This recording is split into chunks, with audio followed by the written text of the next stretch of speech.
Então, boa noite a todos. O tema que eu trago hoje, para passarmos aqui um bocadinho do nosso serão, tem como cenário a Mansão do Caminho. O que é a Mansão do Caminho? É uma obra social no Brasil, em Salvador. Ela foi fundada por Divaldo Pereira Franco e pelo seu primo já falecido, Nilson de Sousa Pereira. É uma instituição que foi criada exatamente para proteger crianças com fragilidades a nível social e que se foi ampliando também a maternidade, a infantário, a escolinha, oficinas, carpintaria, por exemplo, tipografia, enfim. A Mansão do Caminho é composta por uma quantidade séria de edifícios para darem resposta a todas as atividades que eu acabei de dizer que se desenvolvem na mansão, tendo sempre como finalidade proteger aqueles que precisam de uma proteção diferente a nível social, espiritual, enfim. Ela não se dedica unicamente a seres, a pessoas que sejam espíritas, mas sim à sociedade de uma forma geral que ela recorra para a proteção. Aquilo que eu vos vou contar tem como base algo que ouvi, uma narrativa que ouvi exatamente a Divaldo Franco, não no Brasil, mas aqui em Portugal. Eu ouvi-o falar desta situação que vou passar a seguir num Encontro Nacional de Jovens Espíritas há muito tempo, há mais de 20 anos. O encontro foi em Viseu e lembro-me que estava lá a Cláudia e o Vasco, como... T-shirt branca, não é? Diga? Uma t-shirt branca. Uma t-shirt branca, precisamente. Eles já tinham ido à véspera para o encontro, depois fui lá ter no dia seguinte, porque o grupo de jovens das Caldas estava acompanhado pela Liana, a esposa do Jairo, que certamente muitas pessoas conhecem. Pronto, foi um encontro simpático, lembras-te? Pois é. Hã? 25 anos. Olha que eu tenho bom humor, é? Bom, eu tenho fotografias, se quiseres ver. O que é que acontece? Okay. O microfone cai.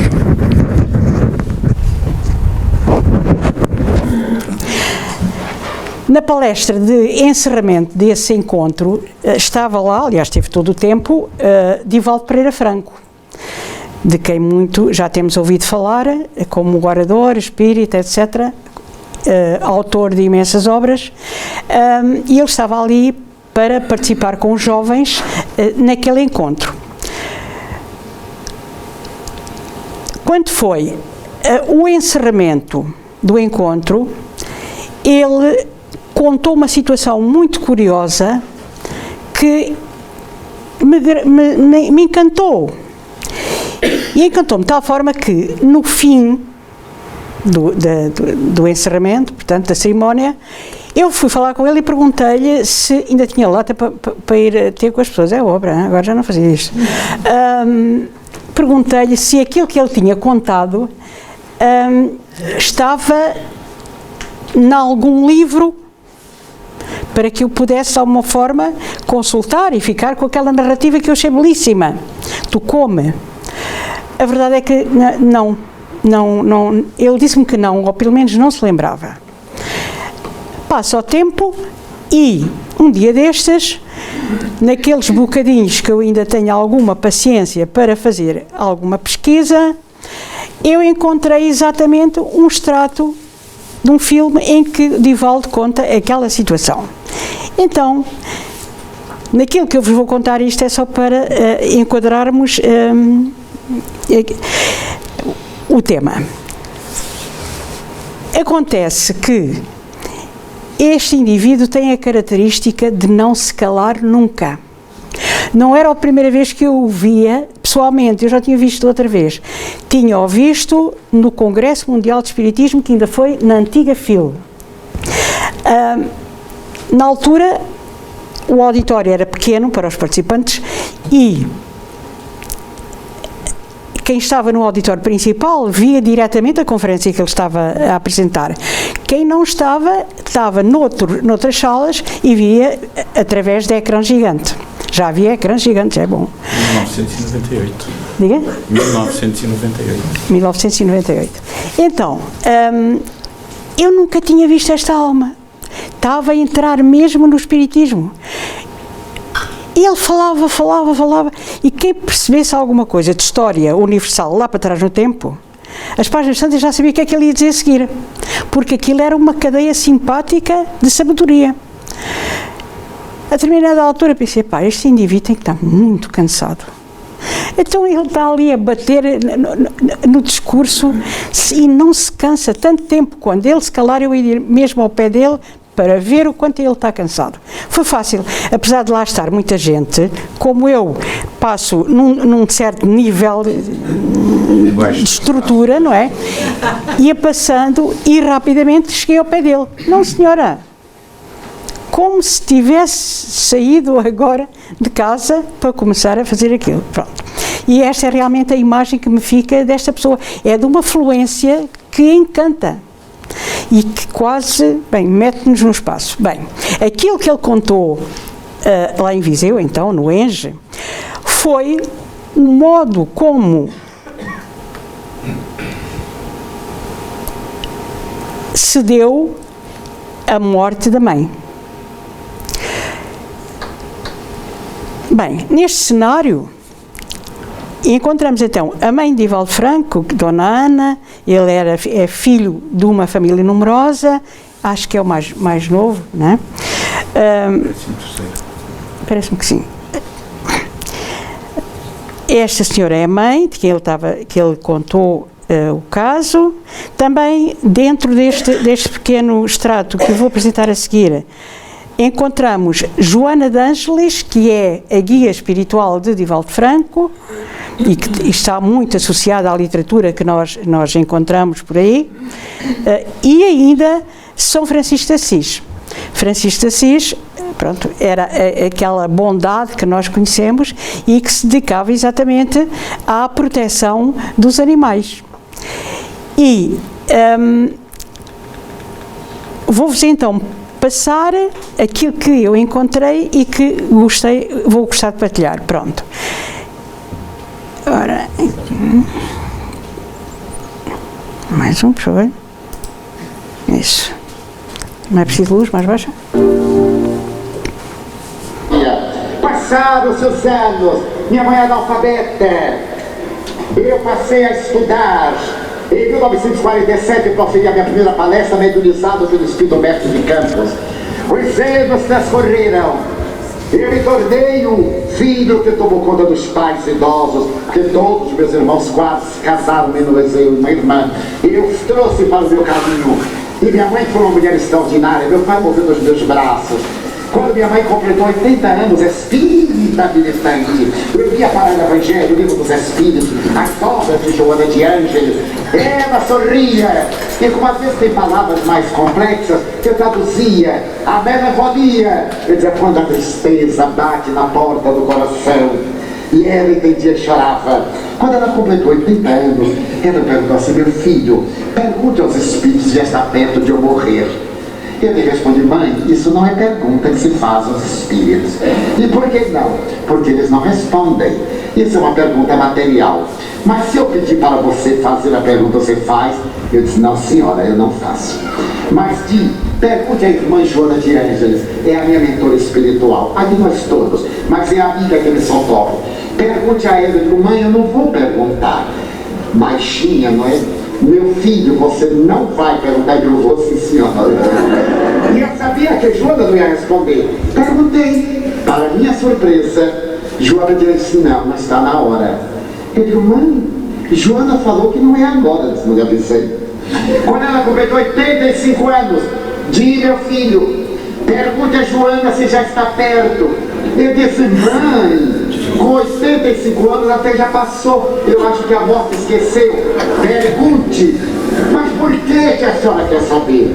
Porque eu não vou ficar preparada. E a senhora não está preparada com 85 anos? Não, meu filho. Eu não vou ficar pronta para Deus dizer: já que a velha está pronta, venha. Não, eu vou ficar faltando uma coisinha. Eu perguntei a Joana. Ela disse: ainda não. E Joana vai aos 2000 anos. Ela completou 86. Na época que teve aquela gripe asiática, ela se contaminou. Então ela me perguntou: Di, que idade a Joana, se está na hora? Eu perguntei. E Joana me disse: diga a Ana que já estamos preparando para vir para casa. E eu falei: olha, Joana é esquecida, com 86 anos, o que é que há? Ela disse: quantos dias faltam? Eu digo: mãe, isso não é letra bancária. Pergunte a ela. Ela já disse: entre 18 e 21 dias. Ah, então dá. Mande chamar seus irmãos, que eu quero fazer um pedido a todos eles. Porque pedido na hora da morte ninguém nega. Olha que assunto. Eu mandei chamar meus irmãos, meus sobrinhos, todos vieram. E um dia, ela morava na mansão do comigo, numa casinha modesta que nós construímos. Um dia eu desci e fui até a casa que minha irmã ficava com ela.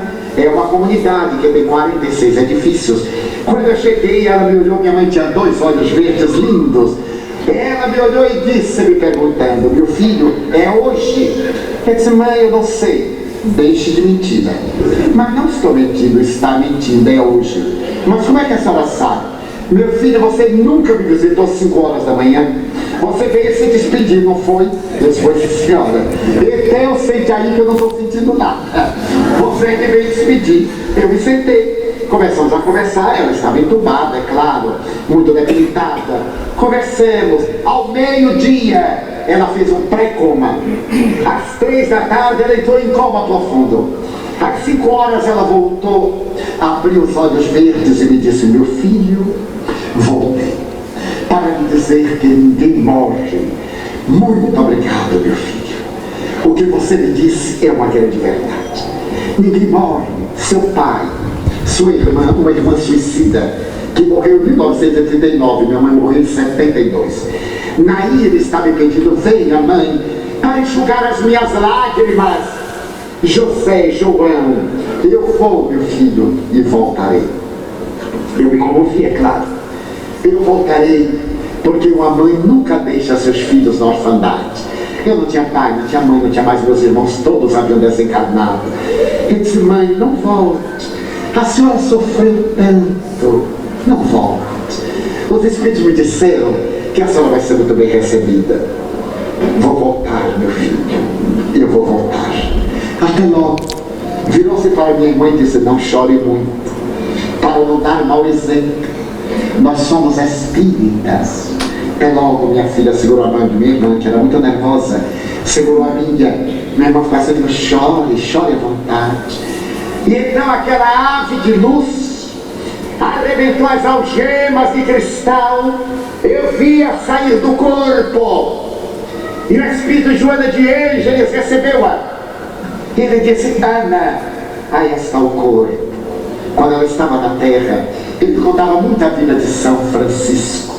E um dia eu lhe contei que Frei Leão chegou a São Francisco e lhe disse: pai Francisco, eu tenho um amigo que tem um jumento, que durante a vida inteira foi bom para ele. E ele é duro com o jumento. O jumentinho está doente, ele está severo. O que eu devo dizer a este homem? E São Francisco lhe disse que ele é cruel. Diga-lhe que ele é cruel, que ele ama o seu jumento. Quem é este homem? Frei Leão disse: sois vós, meu pai. O vosso corpo é o vosso jumento. Ele vos tem carregado. Ele está tão debilitado, vós sois tão severo. Então São Francisco disse: perdoe-me, meu jumentinho querido. Eu contava e mãe se emocionava. Joana de Ângeles disse assim: Ana, agradeça ao jumentinho. Ela olhou para o corpo e disse: Deus te pague, meu jumentinho, porque me carregaste por 86 anos.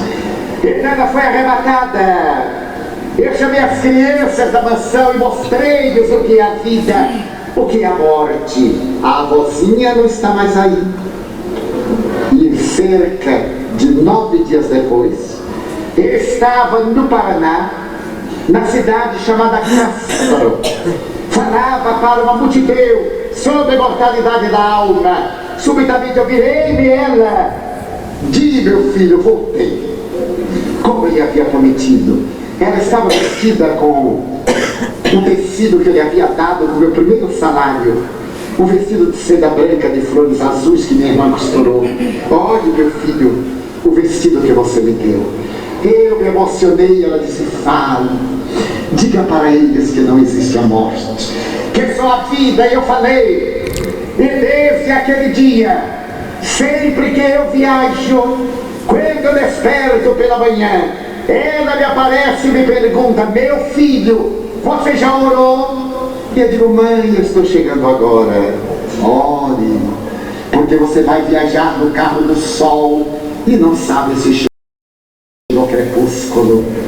Quando eu me vou deitar às vezes muito cansado, ela me aparece e pergunta, meu filho, você já orou? Mãe, meu dia foi uma prece. Ore, meu filho, porque você vai viajar no carro da noite. E o sono é uma pré-morte, você não sabe que vai acordar no corpo amanhã. Não existe morte, meus amigos, só a vida.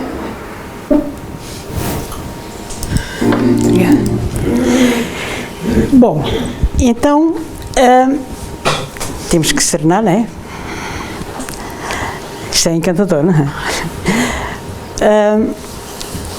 Gostava de analisar agora convosco o que é que foi que Divaldo Franco viu e porque é que viu, não é? O que é que ele viu?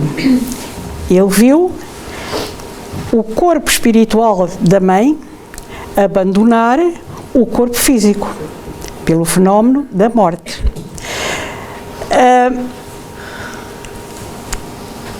E porquê é que isso acontece? E porquê é que nós, de uma forma geral, não vemos o que ele viu?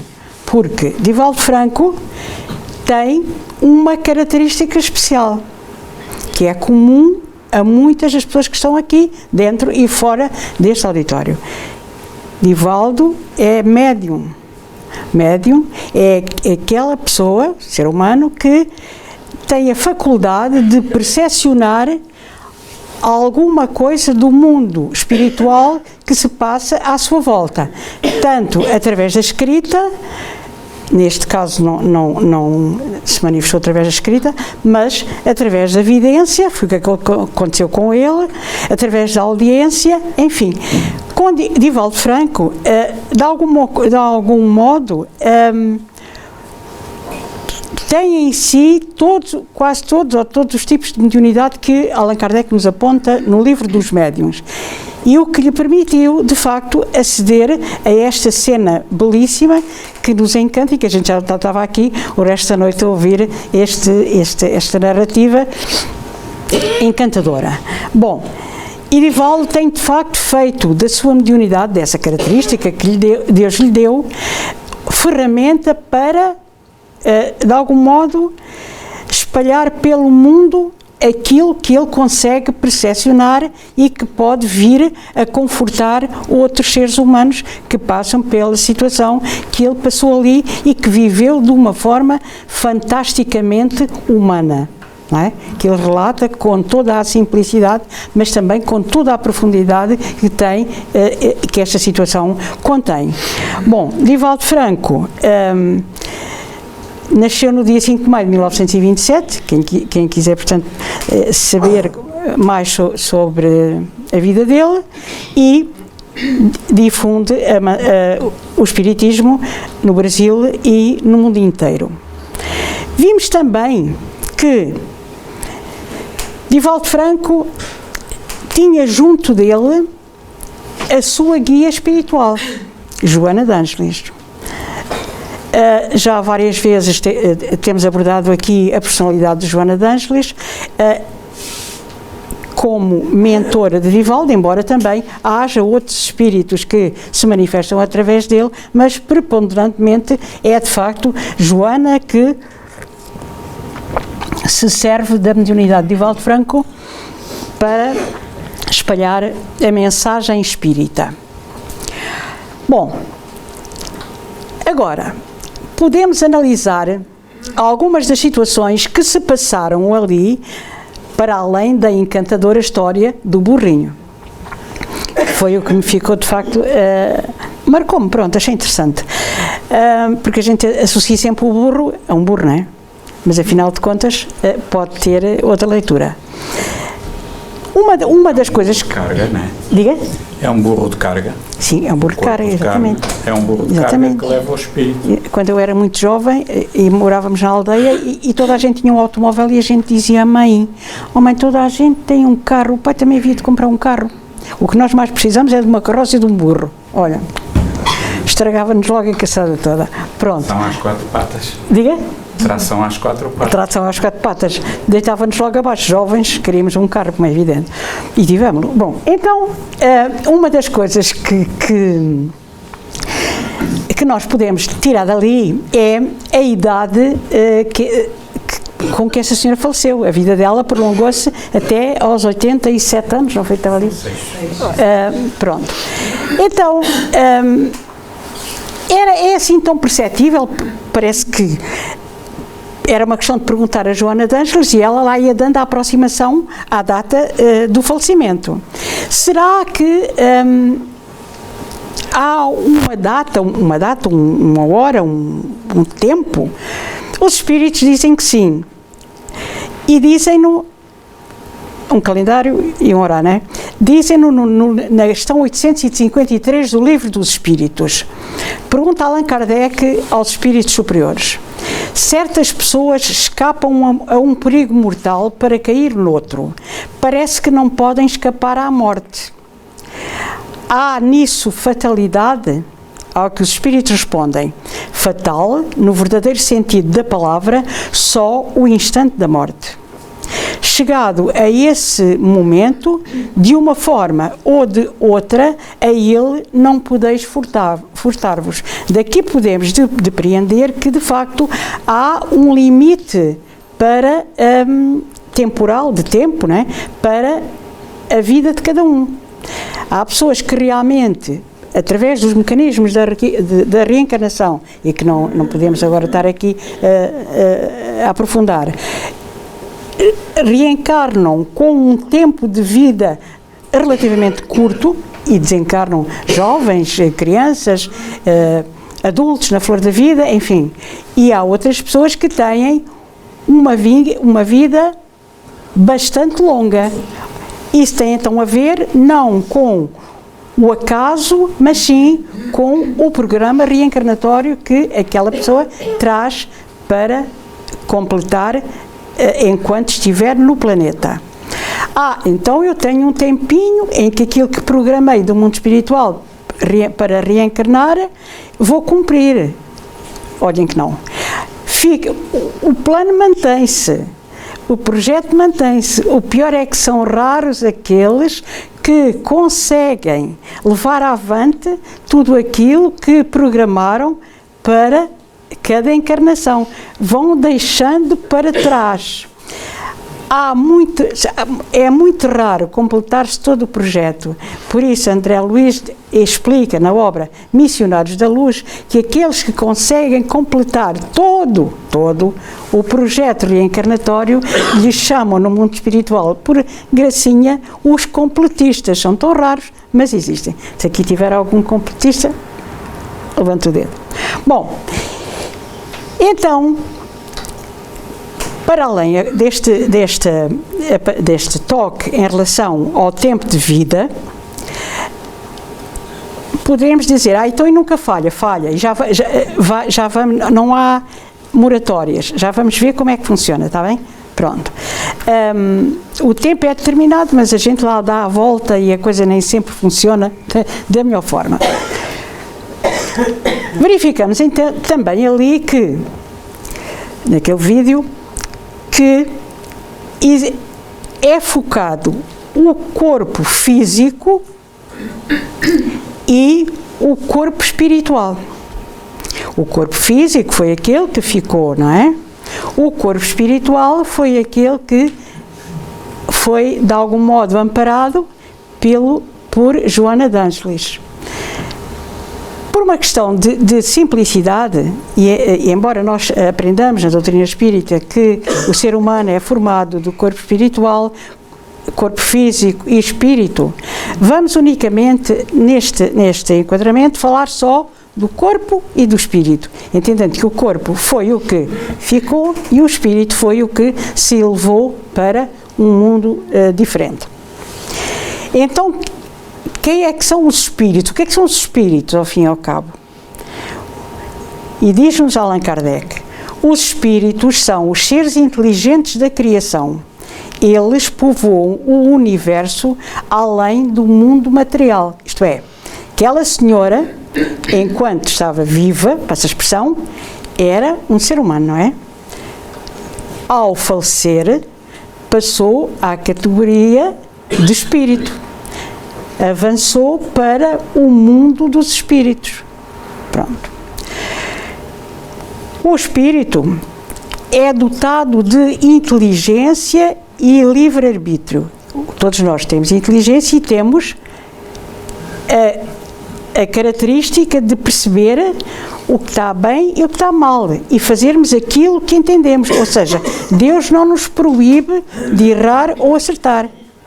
Somos livres. Ao fim e ao cabo, o livre-arbítrio é ser livre de agir como muito bem nos parece, sem que haja aí algum impedimento. Depois, Deus dá a cada espírito uma missão. Isto é, quando o espírito reencarna, ele traz consigo uma determinada missão, uma determinada tarefa que há de realizar enquanto estiver no corpo físico, no planeta Terra ou em outro mundo que seja adequado ao cumprimento dessa missão. Então, trazendo... E qual é a finalidade da missão? É evoluir moral e intelectualmente, até chegarmos à perfeição. Nós hoje somos seres encarnados no planeta Terra, cada um de nós está incumbido de uma determinada missão, né? De uma determinada tarefa. Por exemplo, o Lucas tem a tarefa de massacrar ao infinito. Ele está a cumprir lindamente. Estão a ver? Pronto, era a tarefa dele. Vocês têm a tarefa de me ouvir pacientemente. Estão a cumprir a vossa tarefa. É treinar a paciência. Já é bom, não é? Pronto. Então, cada um de nós tem essa missão. Para que, não é uma missão de ir, sei lá, aturar determinadas pessoas. Isso não é bem uma missão, não é? Olha, calhou-nos na rifa. De qualquer forma, temos como a missão, às vezes é um bocadinho limitativo o significado, mas pronto, a missão é uma tarefa, está bem? Que nos irá levar um pouco mais além na nossa evolução, porque nós estamos aqui para nos tornarmos pessoas melhores. E à medida em que nós nos vamos tornando pessoas melhores, vamos também aproximando-nos cada vez mais da perfeição, que foi para isso que Deus nos criou. E porque é que Deus não me criou logo perfeito? Qual era o sabor disso? Nenhum, não é? O sabor está exatamente na nossa luta diária para irmos aperfeiçoando-nos pelo nosso esforço da perfeição para que Deus nos criou. Então, a verdade é que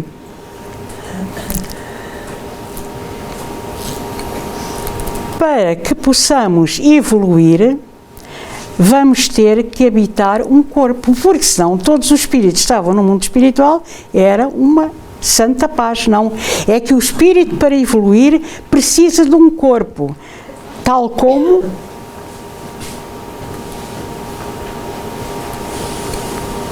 ora vejam, eu preciso de amanhar um campo, mas para isso eu vou ter que me servir de uma enxada. Neste caso, eu serei o espírito, a enxada será o corpo. para que eu leve avante a minha tarefa, eu vou ter que precisar de um instrumento. Eu, espírito, preciso de um instrumento para, de algum modo, conseguir fazer essa tarefa. Por isso, o espírito só evolui enquanto estiver num corpo. Por isso a vida é importante. Porque é dentro do corpo físico que o espírito consegue evoluir e não no mundo espiritual. Embora no mundo espiritual também evolui em contacto com outros seres, percebendo melhor aquilo que quer da própria vida e planeando nova existência. Eu não sabia que Kardec era poeta, mas é. Ora, vejam este textinho, muito pequeno. Sendo a matéria o objeto de trabalho do espírito, eu falei da enxada, não é? Para desenvolvimento das suas faculdades, era necessário que pudesse agir sobre a matéria. E por isso é que ele, espírito, veio habitar a matéria como o lenhador habita a floresta. Então, exatamente porque o espírito, neste caso, precisa de lenha, para onde é que vai viver? Para o meio da floresta. Achei este capítulo muito interessante. Bom, de algum modo, completando a ideia, vamos ver. O corpo é, ao mesmo tempo, o envoltório e o instrumento do espírito. Ok? E à medida que que este adquire novas aptidões, reveste um invólucro apropriado ao novo género de trabalho que deve realizar, tal como se dá a um trabalhador instrumentos menos grosseiros à medida que ele seja capaz de fazer um trabalho diferente. Isto quer dizer o quê? Que o corpo espiritual, à medida que o espírito vai evoluindo, vai ganhando novas aptidões, vai se modificando. E enquanto que nas primeiras encarnações o corpo espiritual é grosseiro e pesado, é feito de uma matéria mais densa, digamos assim, à medida que o espírito vai evoluindo, o corpo espiritual vai ficando cada vez mais levezinho, mais eterizado. É por isso que nas religiões nós vemos um anjo que é considerado alguém superior, não é? Estou-me a referir às religiões tradicionais. Até tem asas, volita. Tão levinho já é aquele espírito.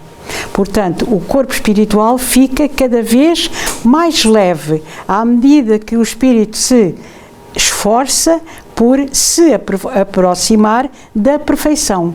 Aqui na Terra o corpo espiritual ainda é muito grosseiro. E é por causa disso que à nossa volta se encontram muitos desencarnados. Muitos espíritos sem o corpo físico. Porquê? Porque devido ao peso específico do seu corpo espiritual, eles são, de algum modo, atraídos para o planeta. Um espírito já muito evoluído, com facilidade, se eleva no espaço e vai para outras dimensões que não sejam a atmosfera pesada da Terra. Bom, mas não queria enverdar por aí. Então, em cada encarnação, nós iremos procurando ter o tal corpo espiritual mais eterizado, menos denso, mais próximo da perfeição. Quando a Terra já não tiver características que nos permitam avançar mais, a nossa próxima existência, porque estamos a defender aqui a teoria da reencarnação, que é um dos pilares básicos da doutrina espírita. A próxima existência já não se dará no planeta Terra, mas sim noutros planetas também mais evoluídos do que a Terra, que oferecem condições para novos conhecimentos, tal como quando a gente acaba o liceu, se o pai deixar e a mãe, vamos para a universidade, ok? Então é assim que se processa também ao nível do espírito. Avançamos. Para que nós possamos levar avante todo o plano reencarnatório a que estamos sujeitos de alguma forma, que nos comprometemos para que consigamos, dentro do espaço físico de vida, o tal do calendário, e aquilo a que nos propusemos, há duas situações que temos que ter em conta. Uma delas é tentarmos o mais possível viver a nossa vida no dia a dia, não é no centro, não é nos coisas, não, é no dia a dia, no trabalho, em casa, na família, na sociedade, na natureza, procurarmos harmonia, não andarmos a correr que nem baratas tontas, porque isso perturba a harmonia do nosso projeto. Calma, quantas vezes a gente anda por aí e depois pensa, espera lá, vou ter que parar. Deixa cá ver, que isto não pode ser assim, porque nem anda nem desanda, estamos ali, parece que num barco e a coisa não rola. Porquê? Porque não estamos a agir de uma forma harmoniosa, simples. A gente complica as coisas mais simples desta vida e depois não dá em nada, não é? Estamos a perder o tal tempo do calendário. Outro objetivo a ter em conta será o equilíbrio. Não termos objetivos, sei lá, loucos, nem sermos muito minimizantes, porque isso também não ajuda. Temos que nos manter dentro de uma determinada faixa de vida que nos ajude a encarar as situações que se nos deparam com alguma calma, observação e, de facto, entendimento. E isto consegue-se como? Ou pelo menos tenta-se, não é? Conseguir já é falar um bocadinho mais. Vamos ver. Quando um ser regressa à Terra, ele vai receber, do mundo espiritual, um determinado combustível que lhe vai permitir executar as tarefas que traz em mente. Esse combustível chama-se fluido vital. O fluido vital é um dos componentes do fluido cósmico universal e encontra-se em toda a atmosfera da Terra. Cada um de nós recebe uma quantidade de fluido vital e de alguma forma somos como a bateria de um automóvel. A bateria, quando se põe no carro, o carro é novo, aquilo vai 5 estrelas. Mas é preciso alimentar a bateria, não é? Se não, o carro não pega. Isso acontece porquê? Porque ela tem uma determinada carga de energia. E como é que nós recarregamos sempre a nossa bateria? Já não falamos em pilhas, porque as pilhas gastam-se e acabou a história, não é? Quanto à bateria, ela carrega através, pelo que eu já entendi, do próprio movimento do veículo, até a chave da ignição. Se nós deixarmos a chave para trás, ela descarrega, não é? E depois já não abre as portas do carro. Então, nós recebemos uma determinada quantidade de energia que se chama fluido vital.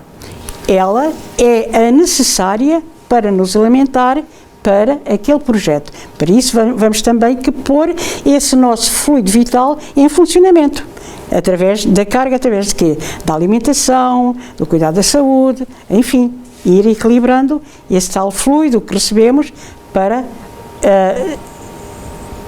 seguirmos com o nosso projeto de vida e termos aquele espaço que Deus nos concedeu. Acontece que nem todos os seres animais, homem e seres vivos, recebem da natureza, como já disse, o tal fluido vital que tem que ser renovado, senão esgota-se. E acontece que as características do fluido dependem muito do modo a que ele se destina. Há carros que só trabalham a gasóleo, outros só trabalham a gasolina, outros só trabalham depende do fim a que se destina, não é? Então vamos ver. Vejam as formiguinhas. As formiguinhas têm energia que não acaba nunca. elas conseguem transportar, elas vão conseguir transportar este cavaco, este pau que está ali, de um lado para o outro. E são umas ínfimas, não é? Como um corpo físico reduzido, se calhar eu sou mais formigas, mais ou menos, mas sou mais parecido com o que está a seguir, já vamos ver.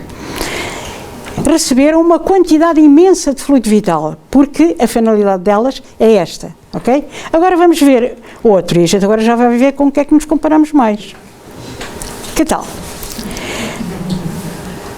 Aqui temos a nossa amiga preguiça. Pronto, é da nossa claque, não é? Esse é cara. Diga? É mesmo como a mim, não é? Então, eu fartei-me de escolher exatamente por causa disso. Não foi fácil esta pesquisa. Isto levou tempo, Lucas, para achar uma coisa parecida comigo. Vamos lá. Bom, então, alguém recebeu aqui uma carga de fluido vital diferente, não foi? A formiguinha tem para ali fluido que nunca mais acaba, não é? A preguiça... Mas estes seres, apesar de não terem inteligência ou ser discutível, eles receberam exatamente a quantidade de fluido vital necessário para a sua existência. Okay? Então, está aqui explicado. Então, o fluido tem muito a ver com aquilo que eu já sei que sou mosca morta, mas paciência. Às vezes também é preciso haver alguém que ponha travão na coisa, não é? Essa é a minha missão. Há outros que empurram os outros para a frente. Paciência, olha, pronto. Se nós entendermos isto, percebemos e somos capazes de fazer um juízo mais simpático daqueles que nos rodeiam. Eu tenho aqui a minha amiga, tenho fluido para dar e para vender, eu já vou andando atrás dela, etc. Bom, isto só para percebermos como é que funciona o fluido vital e como é que a vida daquela senhora chegou àquela idade. Agora... Bom, então, faltava o nome do autor. Vamos até às Caldas.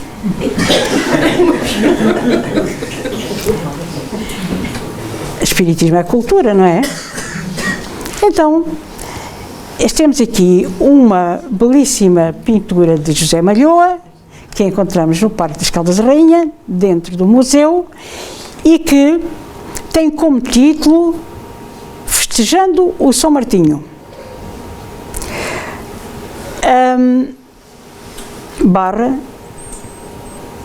Suicídio lento. Dentro destas condicionantes, desta gente está aqui, isto está nas Caldas, porque José Malhoa é um pintor das Caldas, mas isto serve para o mundo inteiro. Não vamos agora a criar aqui atritos. O que é que acontece? Ainda voltando ao fluido vital, ele tinha dito há bocado, se não houver harmonia e equilíbrio, o fluido vital acaba por se esgotar antes do tempo previsto para a partida para o mundo espiritual. E está aqui um caso. Um outro caso, ainda mais flagrante do que este que Malhoa espelha aqui desta maneira belíssima, é o suicídio. Aí a pessoa decidiu que a sua vida física ia terminar mais cedo. Mas também podemos considerar este tipo de excessos, que estão aqui plasmados nesta imagem, de um suicídio lento. Isto é, as pessoas estão a gastar o fluido que lhe foi concedido para, de algum modo, degradarem o seu corpo físico, o que vai acabar por trazer complicações dentro do tempo conjeturado para o plano de reencarnatório. Isto é só uma brincadeira, mas pronto. É da maneira que pode ir ao museu. Agora, dá para ir ao museu? Pronto. Aqui fica a sugestão. Não ganho nada com ela, mas pronto. Voltemos a Dona Ana e a Joana de Ângeles.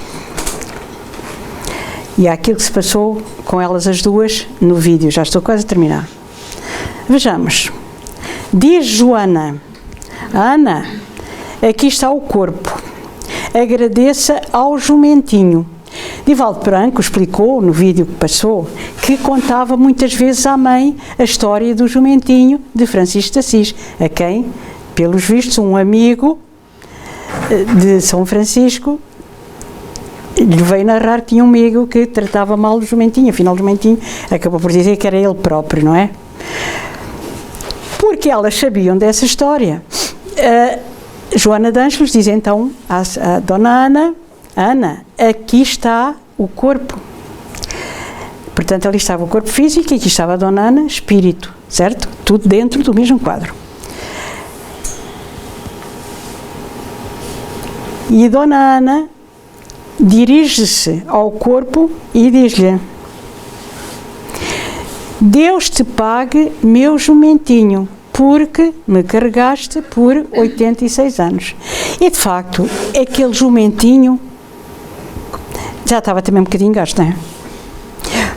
Pronto, então, esta era a mensagem que eu vos queria trazer e que explica porque é que eu gostei tanto de ouvir aquela palestra.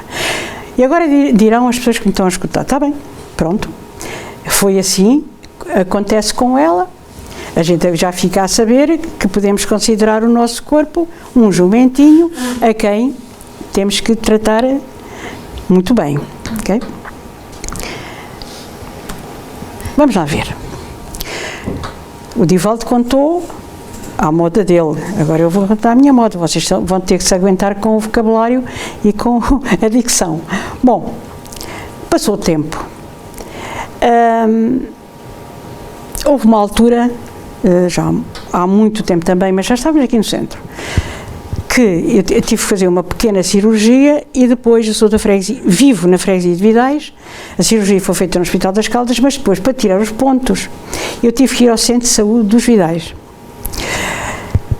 No dia que eu fui lá tirar os pontos, o médico nem sempre lá está, o médico de família só eu, e às vezes está lá, outras vezes não. Naquele dia só estava a enfermeira e não estava por ali mais ninguém. Nem na recepção nem nada, já era assim, rente à hora do almoço. E a enfermeira levou-me lá para dentro, não é? Pôs-se a tirar os pontos e a determinada altura disse assim: Dona Amélia, a senhora ainda vai ter que voltar cá outra vez, porque está aqui um ponto escuro, mas está ainda muito no fundo da ferida e eu estou com medo de o tirar e magoá-la. Tire isso. Eu sempre, nesse aspecto, sou muito afoita, às vezes lixo-me, mas pronto. Ó, senhora enfermeira, tire, não tenha problemas, mas tenho medo que lhe dou e não está cá um médico nem ninguém mais aqui. Está enganada. Olha, isto é assim, a gente não está aqui sozinhas. Pelo menos 4 pessoas, isto é real, não estou a pintar, isto foi o que aconteceu. Pelo menos 4 pessoas estamos aqui. Estou eu, está a sua enfermeira, está o seu guia, está o meu, a rapariga, pensou assim, bem, esta está-se a passar pela ferida, claro.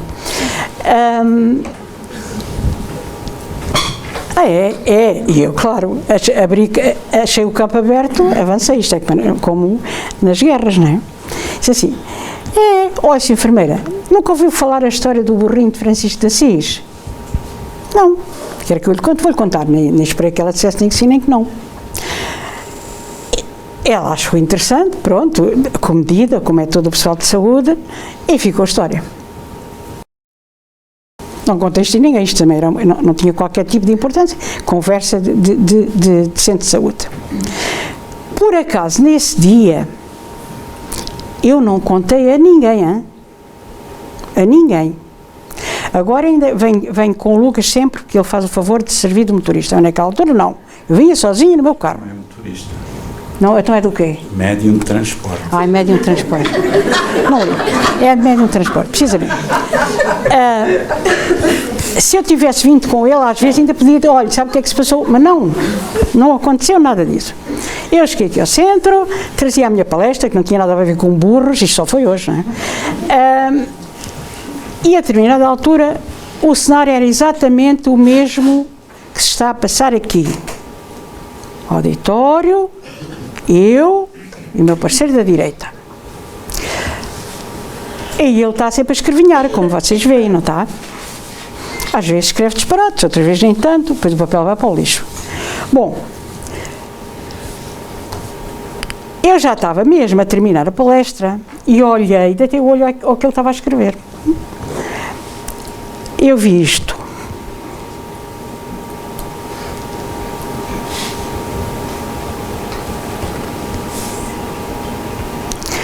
Para quem não sabe, há muitas pessoas aqui que não sabem, há 26 anos atrás faleceu o meu filho mais novo, de acidente, aqui nas Caldas, e o nome dele era Hélder.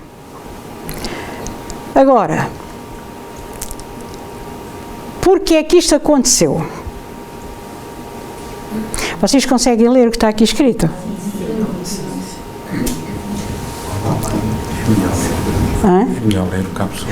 Bom, o que está aqui escrito é: e estava no meio de um papel todo escanhado. Eu é que destaquei, porque era um papel vulgar aqui de cima da mesa. E dizia: olá, mãe, vê lá se cuidas bem do teu burrinho, Hélder. Daqui se conclui que naquele centro de saúde, no final, não estavam só 4 pessoas, não é? Pelo menos estava mais uma, atento às parvoíces que a mãe diz de vez em quando. Pronto. Aqui fica a história, podemos tirar daqui as ilações que... Bem, eu depois, no fim da palestra, fui ter com o Lucas e perguntei: mas que raio, onde é que você foi buscar aquilo? E ele disse: eu não sei, e ia-lhe eu perguntar assim. Quer dizer, foi tão inopinado que ele próprio não conseguia explicar-me porque é que tinha escrito aquilo, não tinha base. Tanto assim que nem me chegou aqui o papel para o pé de mim nem nada, porque ele disse: isto deve ser coisa, não sei, não. Se eu não presto atenção, se calhar nem, até passava ao lado e não íamos de facto escalpelizar esta situação. Agora, que isto aconteceu. Se é um alerta, tal como está escrito no Evangelho segundo o Espiritismo, cuidar do corpo e do espírito também é um facto. E, portanto, traz-nos ao de cima a responsabilidade de percebermos que temos que cuidar bem do nosso corpo para além de tudo mais, conseguirmos o tal objetivo para que Deus nos pôs nesta encarnação. E pronto, quero ler. Agora, eu tenho esta situação explicada com mais detalhe e publicada nesta obra, Factos Espíritas em Portugal, editado pela Federação Espírita Portuguesa. E também temos aí no livro, entre outras situações que me têm acontecido e acontecem com outras pessoas ligadas aqui ao centro. E pronto, olhem, este é o tema que trazia para hoje.